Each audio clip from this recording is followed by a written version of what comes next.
For 25 years, Michael Douglas and Catherine Zeta-Jones sold the world a fairy tale.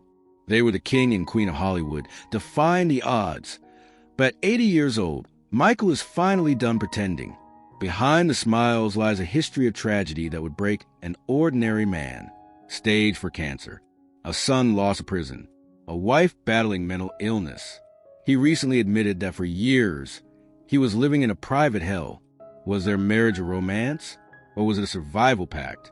Today, we uncover the brutal truth behind the dynasty. The hunter and the prize. To understand the cracks in the foundation, you have to go back to how the house was built. It started in 1998, but it didn't start with love at first sight. It started with a conquest. Michael Douglas was 54 years old. He was Hollywood nobility, the son of Kirk Douglas, the star of Wall Street. But privately, he was a man in crisis. He was fresh out of a messy divorce from his first wife, Diandra, that dragged on for years and cost him a staggering $45 million. He had just completed a stint in rehab for what the tabloids gleefully called sex addiction. He was a man wrestling with the shadow of his legendary father and the terrifying realization of his own fading youth. He needed a win. He needed a second act. Then he saw The Mask of Zorro. He saw a private screening, and on the screen was Catherine Zeta-Jones. She was 29, Welsh, a mix of fire and ice. She was everything he wasn't, young, hungry, and untouched by Hollywood cynicism. She didn't carry the baggage of the industry. She carried the promise of the future. When he arranged to meet her at the Deauville Film Festival in France, Michael played the only card he knew, power. He walked up to her at a dinner, looked her in the eye with the confidence of a man who owned the world, and delivered the now infamous line, "I want to be the father of your children." It was meant to be charming. It was meant to be a movie star moment, but it came off as arrogant. Catherine didn't swoon. She wasn't impressed by his last name or his bank account.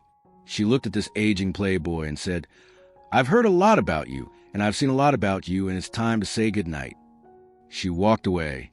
She left him standing there. For Michael, that rejection was a hook. He wasn't used to hearing no. He realized he couldn't buy her. He had to win her. He launched a campaign.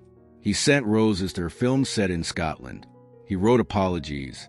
He courted her across continents, proving that he wasn't just a cliche of a midlife crisis. It worked. By New Year's Eve 1999, they were engaged.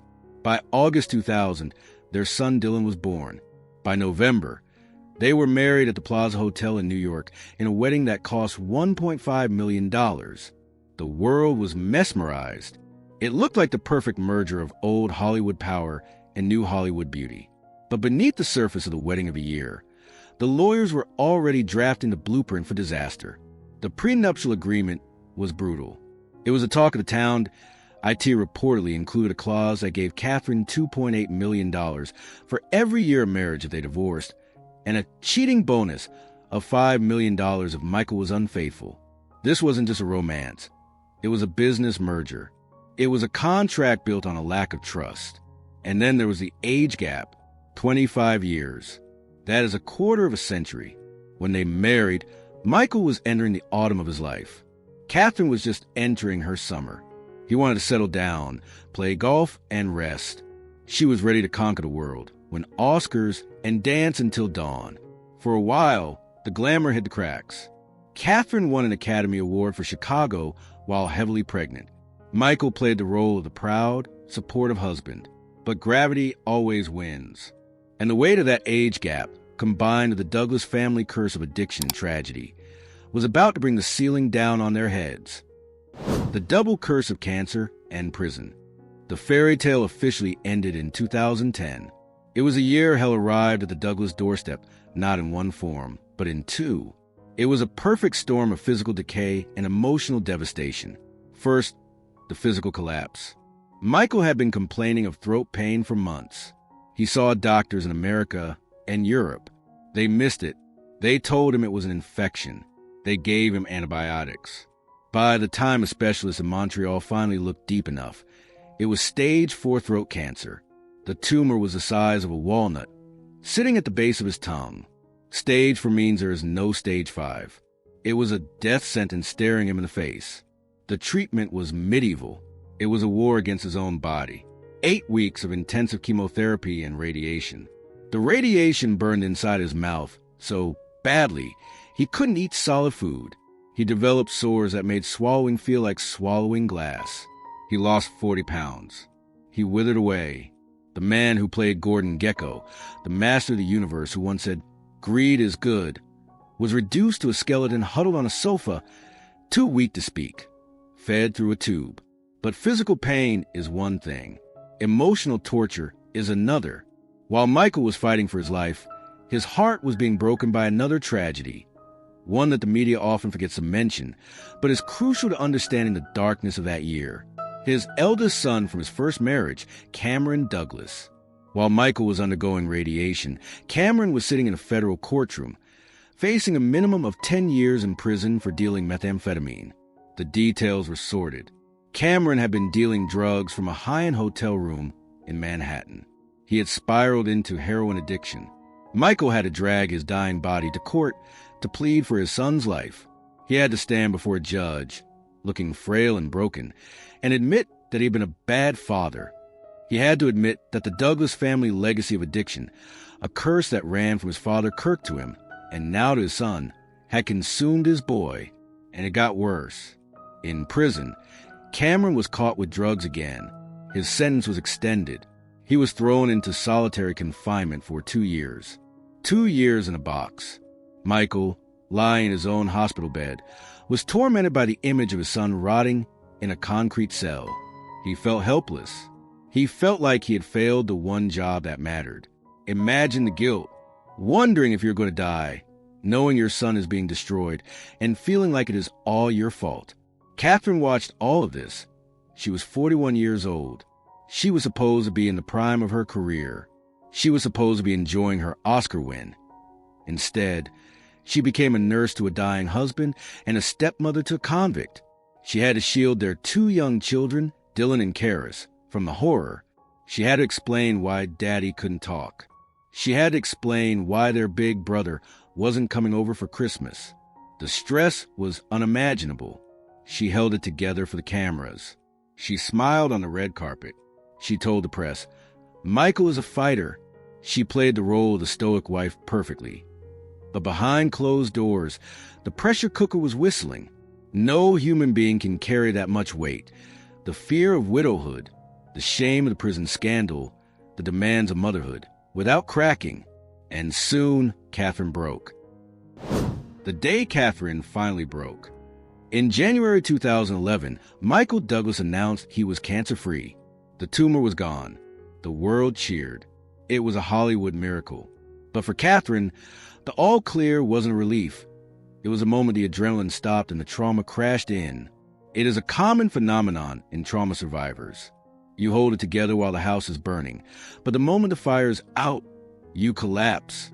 3 months after Michael's recovery, news broke that shocked the industry. Catherine Zeta-Jones had checked herself into a mental health facility. The diagnosis, Bipolar II disorder. This isn't just mood swings or stress. Bipolar II is a serious psychiatric condition characterized by crushing, dark depressions and hypomanic highs. For years, she had hidden it. She had masked the chemical imbalance in her brain with work and discipline. But the terror of almost losing her husband had triggered a spiraling episode she could no longer control. The sleepless nights, the anxiety, the constant fight or flight mode she had lived in for a year had destroyed her chemical balance. Michael, who was still physically recovering, gaining back weight, learning to eat again, now had to watch his wife mentally disintegrate. He later said in a heartbreaking interview, "I was the one who was sick, but she was the one who suffered." The dynamic of the marriage shifted violently. For a decade, Michael had been the rock, the older, wiser mentor, the provider. Now, he was a recovering cancer patient, and she was battling her own mind. The house became a place of silence and eggshells. Michael was dealing with the reality of his mortality. He realized he was old. Catherine was dealing with the resentment of a caretaker. She realized she was trapped. The perfect couple was a lie. There were 2 wounded people drowning in the same lifeboat, trying not to pull the other one down. The argument started. The drinking started. The resentment simmered. Catherine felt robbed of her 40s. Michael felt guilty for being the cause of her pain. In 2013, the inevitable happened. The dam broke. Michael moved out. He went to Europe to film. She stayed in New York with the children. His publicist issued a cold, corporate statement. Michael and Catherine are taking some time apart to evaluate and work on their marriage. In Hollywood speak, that usually means divorce lawyers are being hired. It usually means the end. Michael sat alone in a villa in Italy, 68 years old, a cancer survivor, looking at the wreckage of his life. He had thought marrying a younger woman would keep him young. Instead, it had exposed just how old and fragile he really was. He later admitted he thought it was over. He thought he would die alone, just another Hollywood statistic. The silent agreement. But they didn't divorce. In 2014, they quietly moved back in together. The press called a romantic reunion. They ran headlines about love conquering all. But the reality, according to insiders, was far more pragmatic and far less romantic. They reconciled because of the children. Dylan and Karis were teenagers.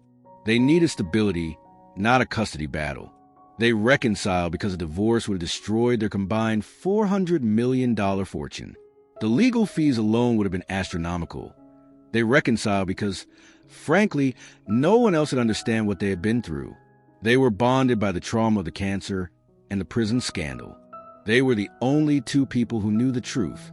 But Michael Douglas was a changed man. The arrogance of 1998 was gone. The man who demanded to be the father of her children was humbled. He knew he was living on borrowed time. The years that followed were marked by a quiet retreat.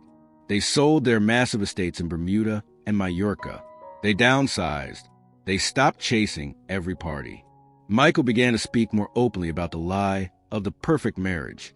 He admitted that he had to tread carefully around Catherine's moods. He admitted that the age gap, which was once sexy, had become a canyon. When you are 25 and 50, it works. He said candidly. When you're 55 and 80, it's a different story. He is now an old man. He wants to nap. He wants to play golf. He wants quiet. He forgets names. He moves slowly. She is 55. She is beautiful. She still has energy. She wants to live. She wants to work. He can see the restlessness in her eyes. And that is his own private hell, knowing that he is the anchor holding her back. He loves her. There's no doubt about that. But he also knows that he has become her burden. He watches her take care of him, not with the passion of a lover, but with the duty of a nurse. And for a man who defined himself by his virility, his power, and his charm for 50 years, that transition is a slow, painful death of the ego. He isn't the hero anymore. He is the patient. The final act. Today, at 80 years old, Michael Douglas is looking at the end of the road. His hair is thin and white. His walk is slower. The famous Douglas chin is softer now. He recently put his beloved estate in Irvington, New York, on the market for $12 million. He is simplifying. He is liquidating. He is preparing. He looks at his children, now grown, and sees the hope of the future. Dylan is an actor. Karis is a model. The dynasty continues. But when he looks at his marriage, he sees a complex tapestry of love, guilt, and endurance. He knows that Catherine stayed. She didn't leave when he had cancer. She didn't leave when his son went to prison. She didn't leave when he got old and frail. That is a form of love. Yes, it is a heroic form of love. But is it the fairy tale they sold us? No. The lie wasn't that they didn't love each other. The lie was that it was easy. The lie was that love is enough to fix everything. The truth is, Michael Douglas spent the last 15 years fighting to stay alive for a woman who might have been happier if she had walked away. And he knows it. He carries that guilt every day. In his final interviews, there is a sadness in his voice. I'm not the man I was, he says. He is no longer Gordon Gekko. He is no longer the American president. He is no longer the playboy who could charm any woman in the room. He is just an 80-year-old man, hoping that he was enough, hoping that the pain he caused was worth the moments of joy. The Douglas dynasty will continue, but Michael's watch is ending. He survived the hell of cancer. He survived the hell of addiction. He survived the hell of a broken family. Now, he just wants to rest in the quiet, even if that quiet is filled with the echoes of what could have been. What do you think? Did Catherine stay out of love or duty? And does a 25-year age gap doom a marriage from the start? Let us know in the comments below. God bless you, Michael. And thank you for the movies.